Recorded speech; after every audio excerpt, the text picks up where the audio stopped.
বন্ধু, আমার এই নিউজ চ্যানেলে আপনাদের প্রত্যেককে জানাই স্বাগত। আগামীকাল অর্থাৎ 9 মে বাংলার 25শে বৈশাখ অর্থাৎ বিশ্ব বরেণ্য কবি রবীন্দ্রনাথ ঠাকুরের জন্মদিন। এই দিনটিকেই আরও তাৎপর্যপূর্ণ করে তোলার জন্য পশ্চিমবঙ্গে নবগঠিত বিজেপি সরকারের ঐতিহাসিক শপথ গ্রহণ অনুষ্ঠান অনুষ্ঠিত হতে চলেছে কলকাতার ঐতিহাসিক ব্রিগেড প্যারেড গ্রাউন্ডে। প্রস্তুতি প্রায় শেষ, আপনারা দেখুন সেই দৃশ্য।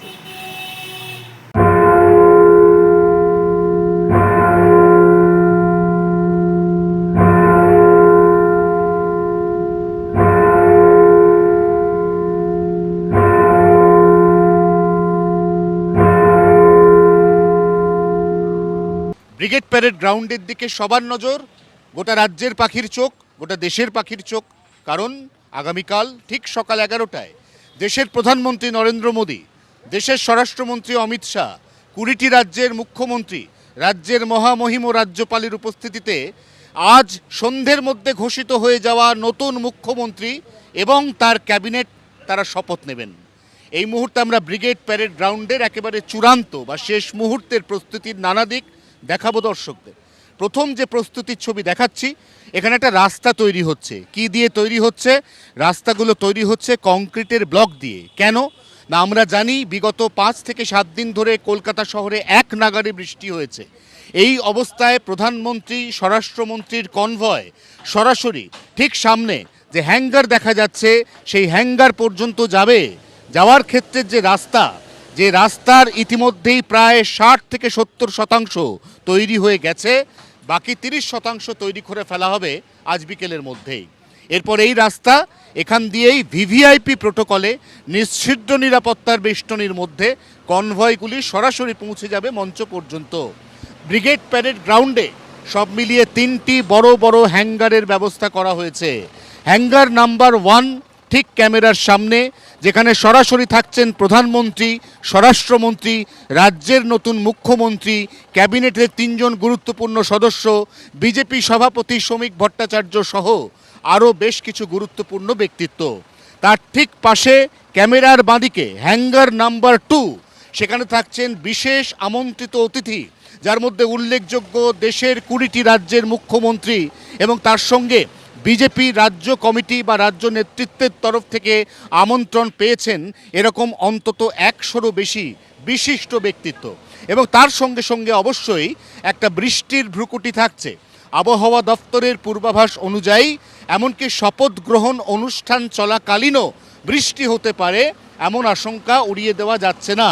ঠিক সেই কারণেই যদি বৃষ্টি হয় তাহলে ভিভিআইপিদের সঙ্গে সঙ্গে এই যে পাশের ছোট ছোট কটেজগুলো করে রাখা আছে এখানে সরিয়ে নেওয়া হবে। তারপর আবার বৃষ্টি কমলে তারা মূল মঞ্চে উঠবেন। সব মিলিয়ে নিরাপত্তার ছবি, যে ছবি কালকের ক্ষেত্রে অত্যন্ত গুরুত্বপূর্ণ, তা হলো এই মুহূর্তে মাঠের ভেতরের গোটা এলাকা ইতিমধ্যেই দখল নিয়েছে স্পেশাল প্রোটেকশন গ্রুপ অর্থাৎ এসপিজি। অর্থাৎ এই মুহূর্তে কোনোভাবেই কোনো সাধারণ মানুষ তো দূরের কথা, এমনকি সংবাদ মাধ্যমেরও ক্যামেরা নিয়ে মাঠে প্রবেশাধিকার নেই। শুধুমাত্র আগামীকাল সকাল 8:30টার পর থেকে প্রধানমন্ত্রী তার যে এই ইভেন্ট, অর্থাৎ রাজ্যের নতুন বিজেপির মন্ত্রিসভার শপথ গ্রহণের যে ইভেন্ট, এই ইভেন্ট কভারেজের জন্য যে সমস্ত সংবাদ মাধ্যম তাদের যে প্রতিনিধি তারা পাস পেয়েছেন, তারা ছাড়া অন্য কোনোভাবে আর ব্রিগেড চত্বরে কোথাও প্রবেশ করা যাচ্ছে না। ইতিমধ্যে আমরা দেখতে পাচ্ছি দুর্ভেদ্য বেষ্টনীর মধ্যে একের পর এক বাঁশের ব্যারিকেড তৈরি হয়েছে। ব্যারিকেড 1, ব্যারিকেড 2, তার সামনে রয়েছে কলকাতা পুলিশের বসানো গার্ডরেল এবং সেই গার্ডরেলগুলিকেও কিন্তু একইভাবে বাঁশের ব্যারিকেডের ঘেরাটোপের মধ্যে ঘিরে ফেলা হয়েছে। এই অবস্থায় ইতিমধ্যেই আমরা বিজেপির বেশ কিছু উৎসাহী কর্মী সমর্থক তাদেরকে আশপাশে দেখছি। কলকাতা শহরের একটা বড় অংশ, বিশেষ করে যে রাস্তাগুলো ব্রিগেডমুখী, সেই অংশগুলোতে দেশের মাননীয় প্রধানমন্ত্রী নরেন্দ্র মোদীর বড় বড় কাটআউট ইতিমধ্যেই লেগে গেছে। কলকাতা শহরের একটা বিস্তীর্ণ অংশ, সেখানে ইতিমধ্যেই বিজেপির দলীয় পতাকা সেগুলি দিয়ে সাজানো হয়েছে। এছাড়াও গেরুয়া জয় শ্রীরাম জয় হনুমানের পতাকা এই মুহূর্তে কলকাতা শহরের সেন্ট্রাল অ্যাভিনিউ, চাঁদনি চক, শ্যামবাজার থেকে শুরু করে উত্তরের হাতিবাগান, মানিকতলা, এমনকি দক্ষিণের ভবানীপুর হাজরা পর্যন্ত সব জায়গায় ছড়িয়ে দেওয়া হয়েছে। পাশাপাশি অত্যন্ত গুরুত্বপূর্ণ এই ছবি, যে ছবিতে আমরা দেখতে পাচ্ছি এখানে প্রচুর প্রচুর চোঙা মাইক এনে রাখা হয়েছে। কেন? এর উত্তরটা হচ্ছে এই নিশ্ছিদ্র নিরাপত্তার বেষ্টনীর মধ্যে সবাই তো ব্রিগেড অবধি আসতে পারবেন না, সবাই যে ব্রিগেড অবধি পৌঁছতে পারবেন এমনটা নয়। কারণ কালকে কম বেশি ব্রিগেডে 1 লক্ষ মানুষ তারা আমন্ত্রণপত্র পেয়েছেন। আমন্ত্রণপত্র পাওয়ার পরে মেটাল ডিটেক্টর স্ক্যানারের মধ্যে দিয়ে তাদেরকে ব্রিগেডে প্রবেশ করতে হবে সম্পূর্ণ অন্য একটি গেট দিয়ে। এবং তারও পাশাপাশি দূর দূরান্তের মানুষ এই শপথ গ্রহণ অনুষ্ঠান অন্তত কানে শুনে যাতে বুঝতে পারেন, অনুভব করতে পারেন, তার জন্য এখানে শয়ে শয়ে চোঙা মাইক এনে রাখা হয়েছে। যে মাইকগুলি ইতিমধ্যেই লাগানোর কাজ শুরু হয়েছে ব্রিগেডের বিভিন্ন দিকের রাস্তায়। এবং তার পাশাপাশি এখান থেকে প্রায় 4 কিলোমিটার পর্যন্ত এইভাবেই চোঙা মাইক, সেই মাইকগুলো এখানে এনে রাখা হচ্ছে যাতে এগুলো আজকে সন্ধ্যের মধ্যে শহরের নানা প্রান্ত, বিশেষ করে ব্রিগেড প্যারেড গ্রাউন্ড থেকে অন্তত 2 থেকে 4 কিলোমিটার দূরত্বে এগুলোকে পরপর লাগিয়ে দেওয়া যেতে পারে। আমরা এই মুহূর্তে প্রস্তুতির একেবারে শেষ মুহূর্তের ছবি দেখছি। রাজ্যবাসী, গোটা দেশবাসী অধীর আগ্রহে অপেক্ষা করছেন আগামীকালের শপথ গ্রহণ অনুষ্ঠান কতটা বর্ণাঢ্য হলো, কতটা জমকালো হলো সেটা দেখার জন্য। ওদিকে বিধানসভাতেও নতুন সাজে সেজে ওঠার তোড়জোড় লক্ষ্য করা যাচ্ছে। বিধানসভার অ্যানেক্স বিল্ডিংয়েই তৈরি হতে পারে নয়া মুখ্যমন্ত্রী অর্থাৎ মাননীয় শুভেন্দু অধিকারীর সচিবালয়। আপনারা দেখুন সেখানকার ছবি, অন্তিম মুহূর্তের প্রস্তুতি পর্ব।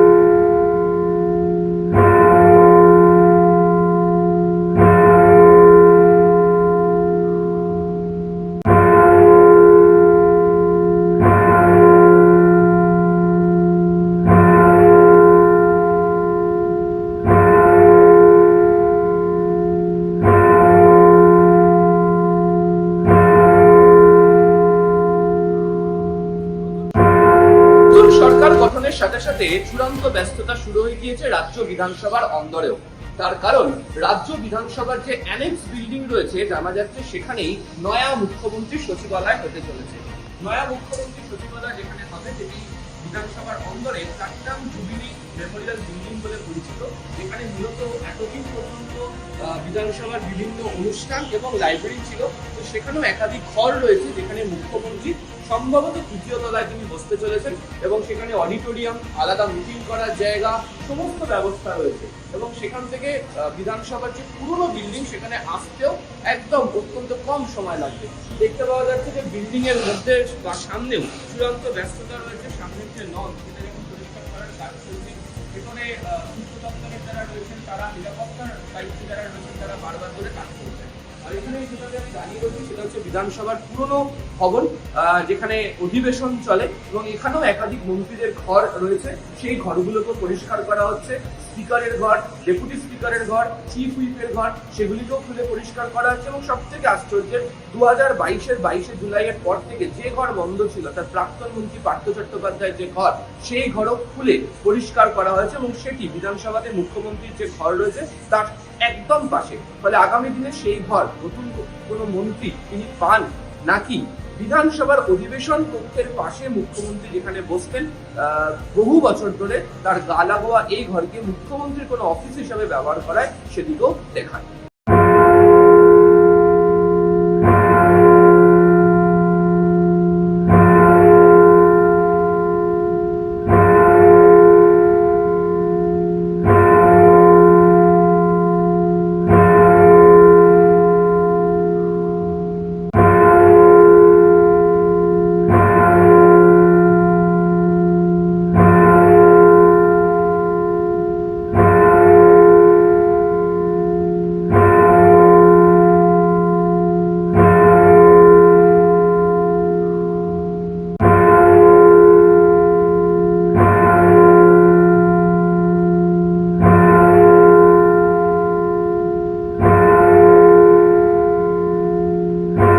সেজে উঠেছে রাজ্য বিধানসভা। আলোর মেলায় মালায় সাজিয়ে তোলা হয়েছে রাজ্য বিধানসভা এবং এরই পাশাপাশি মহাকরণও সেজে উঠেছে। দুটো ছবি আপনাদের সামনে রেখেছি। রাজ্য বিধানসভার অ্যানেক্স বিল্ডিং থেকেই মুখ্যমন্ত্রীর সচিবালয় চলবে, এখনো পর্যন্ত সেটাই খবর। একদিকে রাজ্য বিধানসভা, অন্যদিকে মহাকরণ। আলোর মালায় সাজিয়ে তোলা হয়েছে।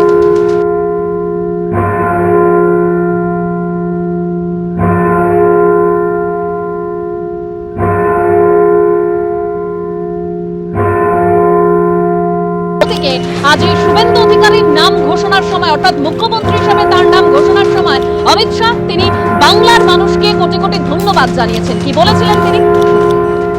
एक प्रकार से आप लोगों के विश्वास के कारण आज के उत्सव मूर्ति और बंगाल के भावी मुख्यमंत्री श्रीमान शुभेंदु अधिकारी जी,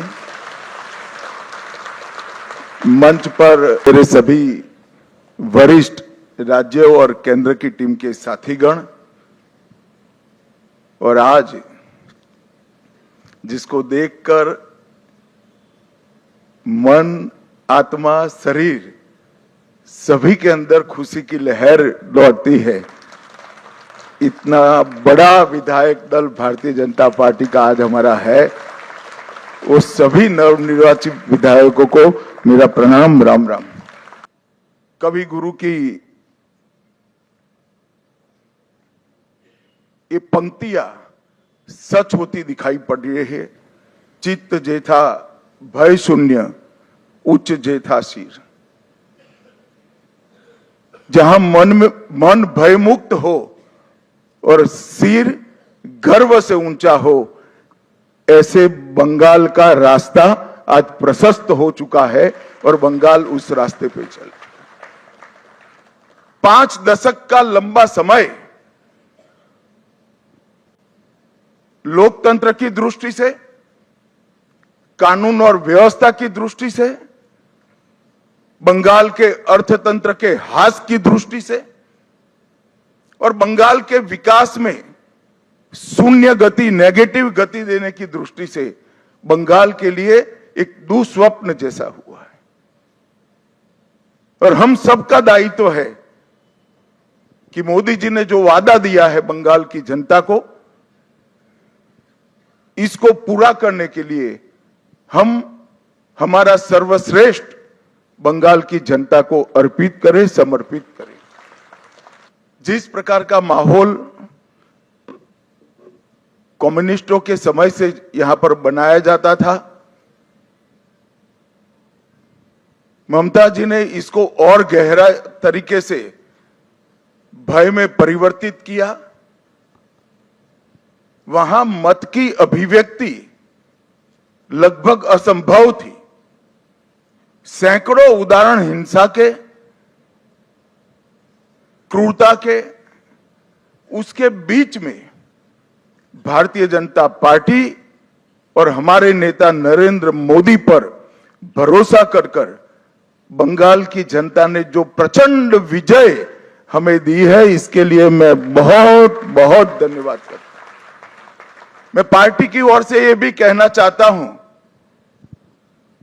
कि बंगाल की जनता ने हमसे जो अपेक्षाएं रखी हैं, जिस आशाओं को संजोकर मैंडेट दिया है, हम पूरा प्रयास करेंगे कि आपके विश्वास को तनिक भी ठेस न पहुंचे, इसमें कहीं कमी न रह जाए। हम सब भारतीय जनता पार्टी के कार्यकर्ताओं का दायित्व है कि हर नई सोनार बांग्ला के लक्ष्य को लेकर हम चले और बंगाल की जनता की अपेक्षाओं को पूर्ण करें। 100 साल की वैचारिक यात्रा के बाद गंगोत्री से गंगा सागर तक हर जगह पर आज भारतीय जनता पार्टी की सरकार बनी है। ये हम सब के लिए बहुत आनंद का विषय है। 1950 से जिस विचार की यात्रा को लेकर हम निकले और जिसके नेतृत्व में निकले, श्यामा प्रसाद मुखर्जी के नेतृत्व, उनकी ही जन्मभूमि में 1950 के बाद आज 2026 में श्यामा प्रसाद जी की ही पार्टी की सरकार बन रही है। ये भी बहुत महत्वपूर्ण है। जब 370 हटी तब देश भर के कार्यकर्ताओं के मन में खुशी की लहर दौड़ी थी, मगर मुझे कई वरिष्ठ कार्यकर्ताओं ने कहा था कि अभी भी कुछ कसक बाकी है। मैंने आश्चर्य से पूछा था, भला क्या बचा अब? तब उन्होंने कहा था, बंगाल में भाजपा का झंडा फहराना बाकी है। और आज मैं मानता हूं श्यामा प्रसाद जी जहां पर भी होंगे, मुक्त मन से नरेंद्र मोदी जी के नेतृत्व को वो आशीर्वाद देते होंगे, क्योंकि नेतृत्व ने भारतीय जनता पार्टी को गंगा सागर तक पहुंचाया, गंगोत्री से लेकर। आप लोग तो जीते हो, मेरे लिए बहुत आनंद का विषय है, मगर भवानीपुर की जनता का भी मैं बहुत बहुत धन्यवाद करना चाहता हूं। शुभेंदुदा ने गत चुनाव में दीदी को नंदीग्राम में हराया था। मैंने दीदी का एक इंटरव्यू देखा था, वो कहती थी मैं इनके गढ़ में लड़ने के लिए चली गई। दीदी, इस बार तो शुभेंदुदा ने आपके घर में आकर हराया है। मैं भवानीपुर की जनता का भी बहुत बहुत हृदयपूर्वक धन्यवाद करना चाहता हूं। मैं ही अध्यक्ष बना था, उपचुनाव आया, हमारे अभी के अध्यक्ष समीक भट्टाचार्य जी एक उपचुनाव जीतकर हमारा खाता खोले थे। 2014 की बात कर रहा हूं। 16 में 3 हुए, 21 में 77 हुए और 26 में 207 के साथ आज हमारा मुख्यमंत्री बैठेगा। ये यात्रा जितनी भव्य है, आनंददायक है, मगर यात्रा का मार्ग जबरदस्त असहनीय पीड़ा से भरा हुआ है। मैं आज भूल नहीं सकता कि 321 भारतीय जनता पार्टी के देवतुल्य कार्यकर्ताओं ने अपनी जान इस जीत के लिए गवाई है, विचार के लिए गवाई। मैं देश भर में घूमा हूं पार्टी के अध्यक्ष के नाते। केरल और बंगाल इसके अलावे कहीं पर इस प्रकार की क्रूर हिंसा का नग्न तांडव मैंने नहीं देखा है। पहले कम्युनिस्टों ने और फिर टीएमसी ने। मैं आज हृदय के भाव के साथ वो सभी 321 कार्यकर्ताओं के परिवारजनों को देश की करोड़ों करोड़ों जनता की ओर से और भारतीय जनता पार्टी के करोड़ों कार्यकर्ताओं की ओर से भावपूर्वक नमन करना चाहता हूं। যাই হোক, আজকে আমার ভিডিও এখনকার মতন এই পর্যন্তই। দেখা হচ্ছে আপনাদের সঙ্গে খুব তাড়াতাড়ি পরবর্তী প্রতিবেদনে। ভালো লাগলে আমার এই ভিডিওটি লাইক করবেন এবং বন্ধু বান্ধবদের মধ্যে প্রচুর পরিমাণে শেয়ার করবেন। আমার চ্যানেলটিকে অতি অবশ্যই সাবস্ক্রাইব করবেন এবং পাশে থাকা বেল নোটিফিকেশনটিকে অল সিলেক্ট করে রাখবেন সবার প্রথম নোটিফিকেশন পাওয়ার জন্য। আবার বলছি যে দেখা হচ্ছে আগামীকাল ব্রিগেড প্যারেড গ্রাউন্ডের ঐতিহাসিক মুহূর্তের ছবি নিয়ে আপনাদের সঙ্গে। আপনারা খুব ভালো থাকবেন, সুস্থ থাকবেন। নমস্কার।